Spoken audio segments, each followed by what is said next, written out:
আসসালামু আলাইকুম।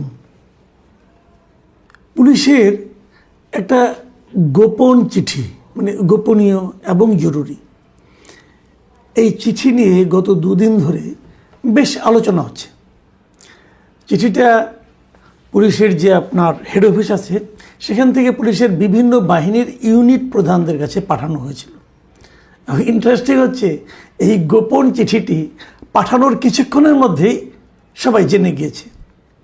তো তারা কিভাবে গোপন চিঠি পাঠালো, কিভাবে সবাই জানলো, এটা এক গভীর রহস্য।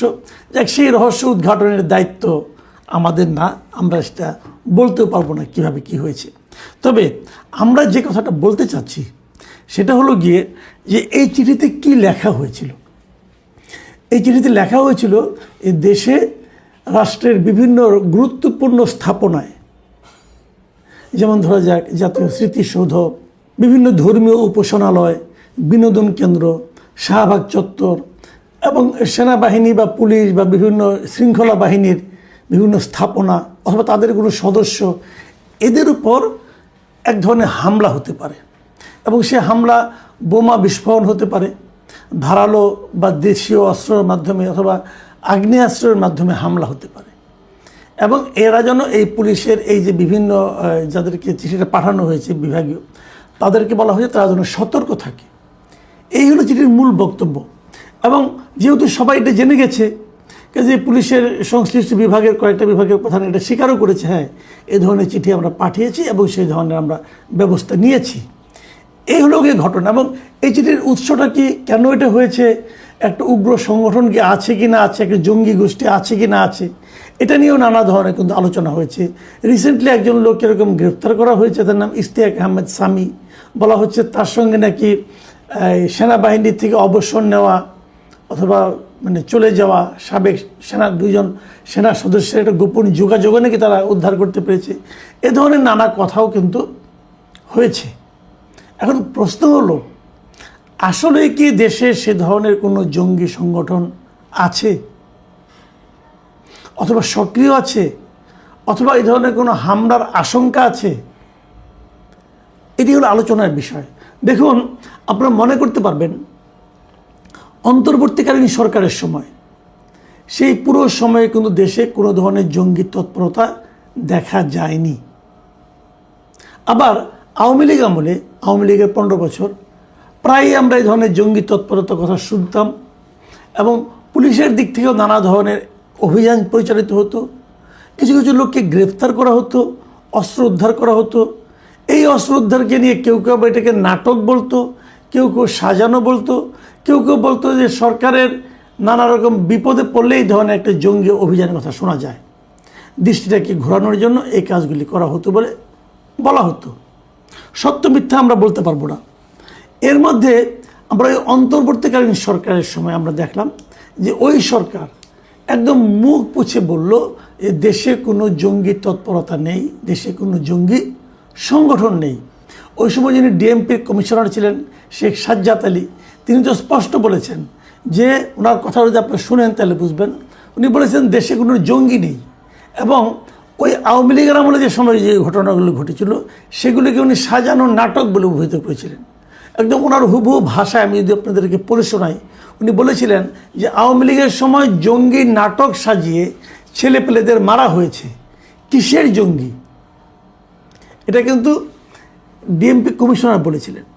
তার মানে ওনাদের সময়, এবং ওই সময় আসলেও কোনো দেশের জঙ্গি কোনো আক্রমণ হয়নি অথবা কোনো ধরনের অঘটন আমরা দেখিনি।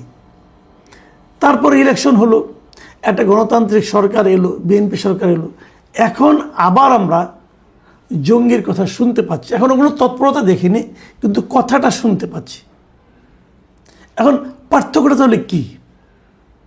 আমি যদি অন্যভাবে বলি, ভাবুন একবার, আওয়ামী লীগ আমলে ছিল, তার মানে জঙ্গি হিসেবে যারা ছিল তারা আওয়ামী লীগ সরকারকে পছন্দ করতো না।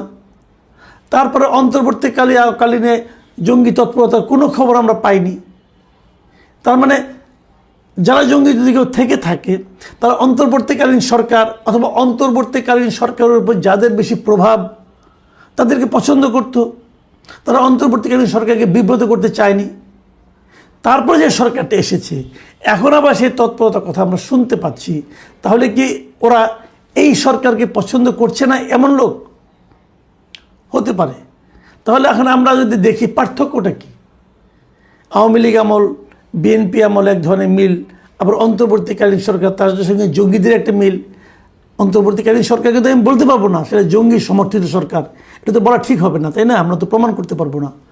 নাকি তাদের সুবিধা হতো অন্তর্বর্তীকালীন সরকারের সময় বিভিন্ন রকম কর্মকাণ্ড যা হয়েছে সেগুলো কি জঙ্গিদের পক্ষে গেছে? হতেও পারে। দেখুন, আমি কয়েকটা ঘটনার কথা আপনাদেরকে একটু স্মরণ করিয়ে দিই এবং এগুলো নিয়ে আমরা আলোচনা করতে চাই কেবল এখান থেকে নানা ধরনের ইঙ্গিত কিন্তু পাওয়া যায়। আপনারা জানেন যে 2024-এর এই জুলাই আগস্টের যে আন্দোলন, এই সময় কিন্তু বেশ কিছু জেলখানা আপনার লুট হয়েছিল, জেলখানাতে কয়েদিরা চলে গিয়েছিল, বিভিন্ন থানা লুট হয়েছিল এবং থানার অস্ত্রাগার ভেঙে অস্ত্রও কিন্তু অনেক লুট হয়ে চলে গিয়েছিল। আচ্ছা, এই অস্ত্রগুলো কারা লুট করেছিল? আপনার আমার মতো সাধারণ মানুষ? তারা অস্ত্র লুট করে কী করবে? তারা অস্ত্র নিয়ে তো রাখতেও পারবে না কোথাও, তারা তো বরং বিপদে পড়ে যাবে। তাহলে কারা অস্ত্র নিয়েছে? যারা অস্ত্র নিয়েছে তারা কি অস্ত্রগুলি নিয়ে তাদের যার যার ঘরের শোকেসে সাজিয়ে রাখবে? নিশ্চয়ই অস্ত্র শোকেসে সাজিয়ে রাখার জিনিস না, এবং যদি কেউ রাখে সে তো বিপদে পড়বে। তাহলে তারা অস্ত্রগুলি কেন নিয়েছে? এত ঝুঁকি নিয়ে অস্ত্র লুট করা তো একটু ঝুঁকির ব্যাপার। এই ঝুঁকি নিয়ে তারা কেন অস্ত্র লুট করেছে? আপনি এভাবে ভাবতে পারেন, তারা অস্ত্রগুলো ব্যবহার করার জন্যই লুট করেছে। তো ব্যবহারটা কোথায় করবে? তারা কি সেই রাইফেল দিয়ে পাখি শিকার করবে? ওগুলি গুলিও তো তারা কিনতে পারবে না অত সহজে, ওগুলি চোরাইভাবে কিনতে হবে। তাহলে ওগুলির ব্যবহারটা কি? একমাত্র ব্যবহার হলো সন্ত্রাস তৈরি করা অথবা জঙ্গি কাজে ব্যবহার করা। তাহলে আমাদের দেশে এই মুহূর্তে ওই লুট করা অস্ত্র দিয়ে জঙ্গি বাহিনী গঠনের মতো বাস্তবতা আছে। আপনারা নিশ্চয়ই শুনেছিলেন যে অন্তর্বর্তীকালীন সরকারের প্রথম দিকে একটা আওয়াজ উঠেছিল যে একটা জাহাজে করে নাকি বিপুল পরিমাণ অস্ত্র বিদেশ থেকে আসছে। নিশ্চয়ই আপনাদের এটা মনে আছে। সেটা নিয়ে নানা ধরনের কথা, না অস্ত্র আসে নাই, অমুক না তমুক না, নানা কথা। কিন্তু গুজবটা যে একেবারেই হাওয়ার উপর নয়, সেটারও কিছু কারণ আমরা পরবর্তী সময়ে দেখেছি। তো যদি কিছু অস্ত্র এসে থাকে সেগুলো কোথায় গেল?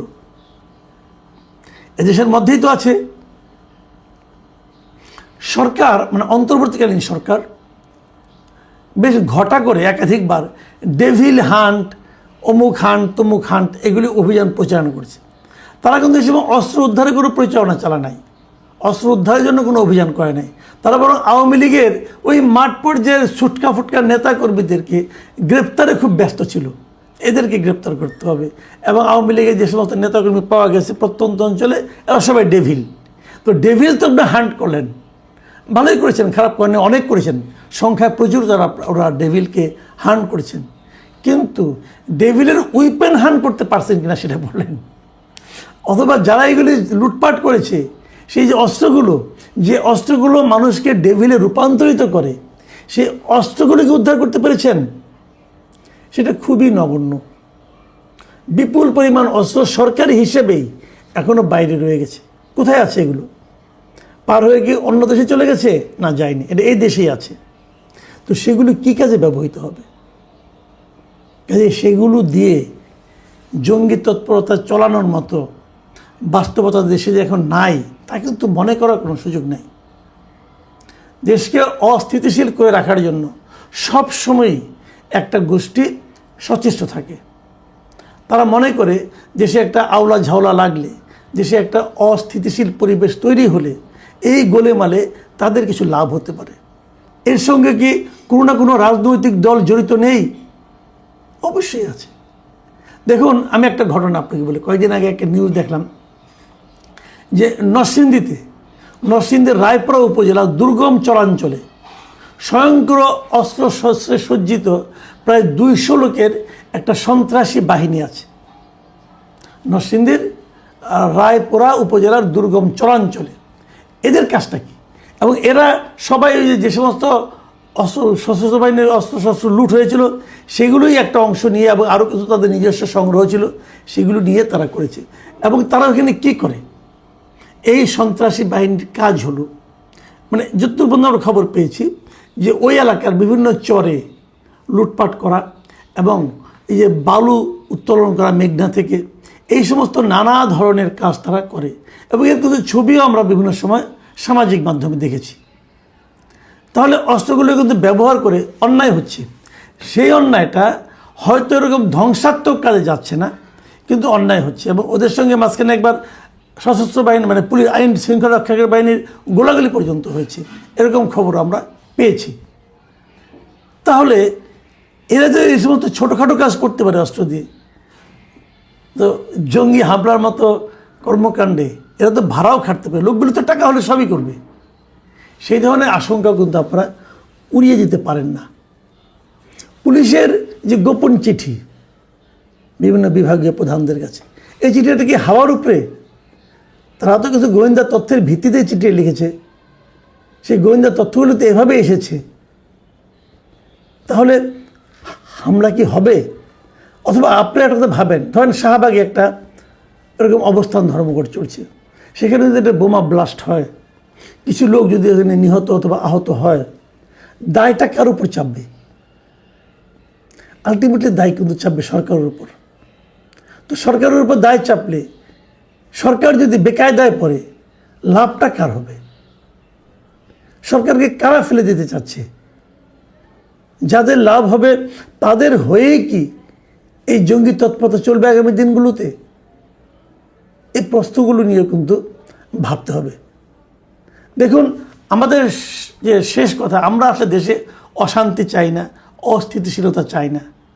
আমি সরকারকে অনুরোধ করব যে আপনারা তো পাহারা জোরদার করবেনই, সেই সঙ্গে যে গোয়েন্দা তথ্যের উপর ভিত্তি করে আপনারা এই সমস্ত চিঠি লিখছেন, সতর্কতা অবলম্বন করছেন, সেই গোয়েন্দা তথ্যকে আরও শক্তিশালী করুন, জঙ্গিদেরকে ধরে ফেলুন, ধরার চেষ্টা করুন, অভিযান চালান। দেশ আর এরকম অস্থিতিশীলতা মানে মেনে নিতে অথবা বহন করতে দেশের আসলে সেই সক্ষমতা নাই। এমনি আমরা নানা সমস্যায় জর্জরিত, আর বাড়তি কিছু চাই না। প্রিয় দর্শক, এখন এ পর্যন্তই। আল্লাহ হাফেজ।